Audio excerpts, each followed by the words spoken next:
Hello दोस्तों, आज फिर से एक नए वीडियो में आपका स्वागत है।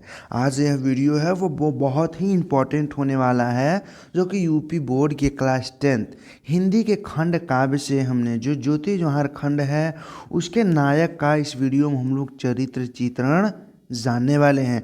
तो आप यहाँ पे देख सकते हैं कि जो ज्योति जोहार खंड काव्य के नायक कौन हैं, जवाहरलाल नेहरू जी हैं।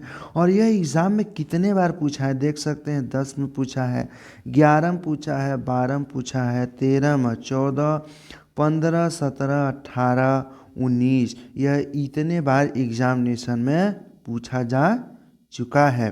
तो यही इस वीडियो में हम लोग ज्योति जोहार खंड के नायक यानी जो जवाहरलाल नेहरू जी का चरित्र चित्रण इस वीडियो में हम लोग जानने वाले हैं। तो देखिए, जो चरित्र चित्रण है वह कितने प्रकार क्वेश्चन से पूछ सकता है।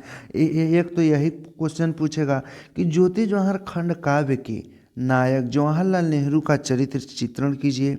और दूसरा अथवा क्या पूछ सकता है, अथवा दिया है ज्योति जोहार के नायक के विविध गुणों और उसकी चारित्रिक विशेषताओं पर प्रकाश डालिए। ये भी क्वेश्चन पूछ सकता है।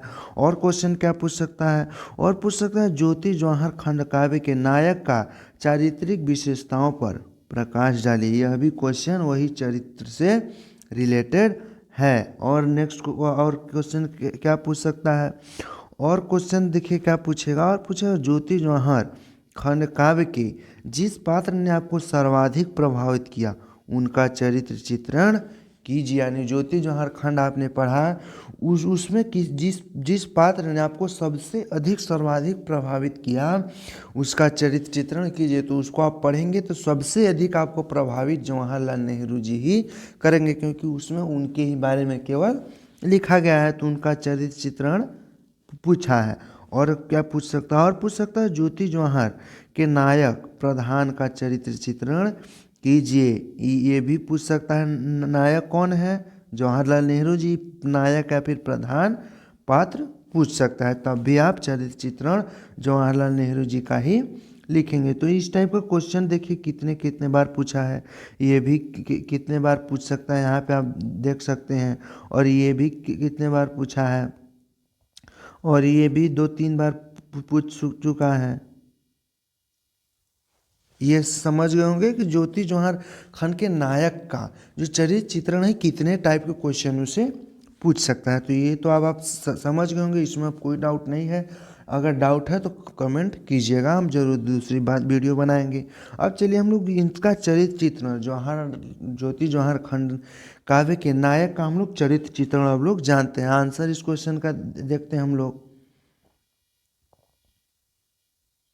तो देखिए, पहले हम लोग उत्तर लिख करके लिखेंगे ज्योति जोहार के खंड काव्य नायक पंडित जवाहरलाल नेहरू जी हैं। तो हमने आपको बताया था कि ज्योति जोहार खंड काव्य के नायक कौन हैं, पंडित जवाहरलाल नेहरू जी हैं। आगे देखते हैं, नेहरू जी को खंड काव्य में युग अवतार लोकनायक के रूप में प्रस्तुत किया गया है। फिर देख लेते हैं, नेहरू जी को खंड काव्य में युग अवतार लोकनायक के रूप में प्रस्तुत किया गया है।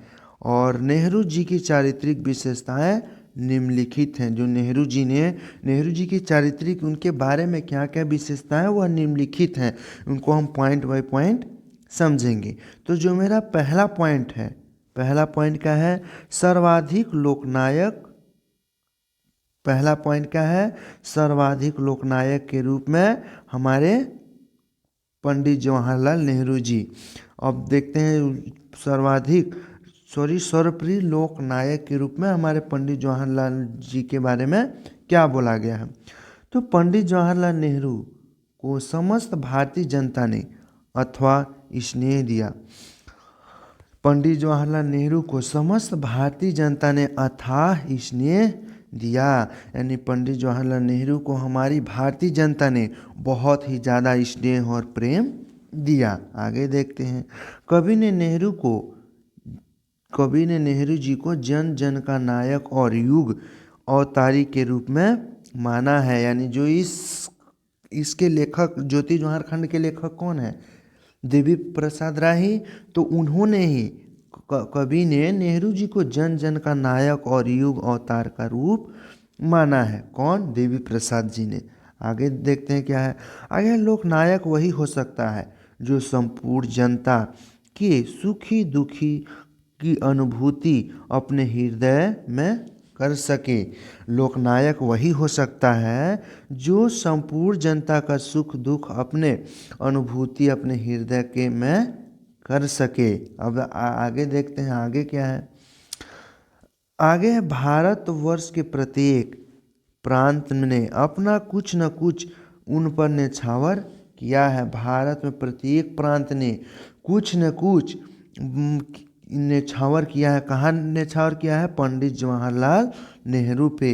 भारत के कुछ प्रत्येक प्रांत ने अपना कुछ न कुछ उन पर न्यौछावर किया है, पंडित जवाहरलाल नेहरू पे। आगे देखते हैं, दिल्ली, गुजरात, उत्तर प्रदेश, महाराष्ट्र, बंगाल आदि सभी प्रदेशों के कोने कोने में लोकनायक नेहरू जी का व्यक्तित्व व्याप्त है। फिर एक बार देख लेते हैं, दिल्ली, गुजरात, उत्तर प्रदेश, महाराष्ट्र आदि सभी प्रदेशों के कोने कोने में लोकनायक नेहरू जी का व्यक्तित्व व्याप्त है। तो यह हो गया सर्वप्रिय लोकनायक के रूप में पंडित जवाहरलाल नेहरू का चरित्र चित्रण। अब आगे देखते हैं दूसरा पॉइंट। अब मेरा नेक्स्ट पॉइंट क्या है? अब नेक्स्ट पॉइंट वो है विश्व शांति के पक्षपोषक। विश्व शांति के पक्षपोषक पंडित जवाहरलाल नेहरू के को देखा जाता है विश्व शांति के पक्षपोषक के रूप में।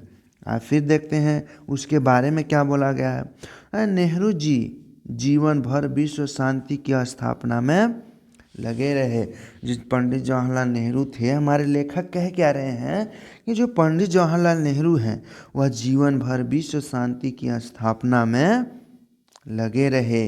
आगे देखते हैं, उनके निर्धारित शस्त्रीकरण, तटस्थता तथा पंचशील आदि की नीति शांति स्थापना के प्रयासों के ही उदाहरण हैं। आगे देखते हैं, जिनके लिए वे अनंत तक प्रयास करते रहे। यानी हमारे भारत में शांति लाने के लिए वह निम्नलिखित ये देख सकते हैं, निशस्त्रीकरण, तटस्थता, पंचशील आदि नीति शांति, यह नीति शांति की स्थापना की और हमेशा प्रयास करते रहे। अब देखते हैं नेक्स्ट पॉइंट मेरा क्या है। नेक्स्ट पॉइंट है नव राष्ट्र के निर्माण। पंडित जवाहरलाल नेहरू के नव राष्ट्र के निर्माण के रूप में हमारे लेखक देवी प्रसाद जी क्या बताते हैं। भारतवर्ष को स्वतंत्रता दिलाने के पश्चात नए राष्ट्र का निर्माण कराने वालों में पंडित जवाहरलाल नेहरू का नाम अग्रण्य है। फिर एक बार देख लेते हैं, भारत को स्वतंत्रता दिलाने के पश्चात नए राष्ट्र का निर्माण करने वालों में पंडित जवाहरलाल नेहरू का नाम अग्रण्य है, यानी आगे है।